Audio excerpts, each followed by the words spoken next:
Michael Haenlein, thank you for joining us on Xerfi Canal. You are Professor of Marketing, Scientific Director of the Big Data Research Center and Associate Dean of the ESCP Europe Executive PhD program. So your work gives insight to analyze all the communication managers are exposed to about new technologies such as artificial intelligence, social media, or big data. So what should managers be careful about what they read in the press or what they see in the media?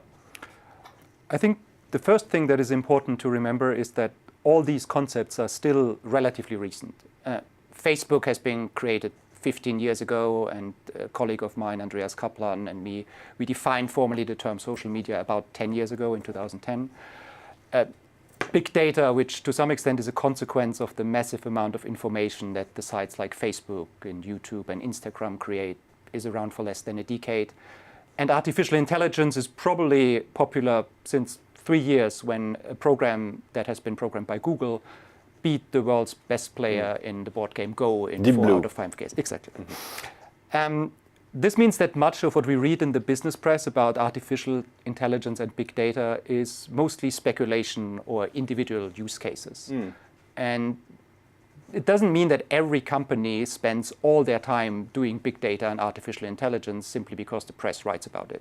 Most companies are actually busy doing the things they actually are supposed to do, like producing washing powder and managing airlines and doing bank transactions. So if you are a firm who is not active yet in these areas, it doesn't mean that you are late. It means you are totally normal. In class, I often compare it to how teenagers talk about sex. Everybody talks about it, but very few people actually do it. So what are the management mistakes, more specifically, that these overrated messages can lead to? I think the key mistakes that most companies make is that they launch themselves into a project without really knowing what they want to do. They think they're late. Exactly. They invest money in software, they hire consultants, they start projects without really knowing what that should lead to. So it's a bit like if you go into a shop and buy a pen and a piece of paper, and then you think you become J.K. Rowling and can write the next Harry Potter. And now that doesn't mean that these tools are not massively powerful if they're used in the right way. Imagine you want to target young people, 18, 20-year-old, with a new product. This is far from trivial nowadays. Young people don't watch TV anymore. They watch Netflix and YouTube.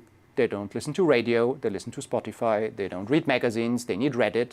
So most traditional forms of advertising and communication cannot reach them. This is the reason why most companies use Instagram nowadays, because young people spend on average an hour a day on Instagram.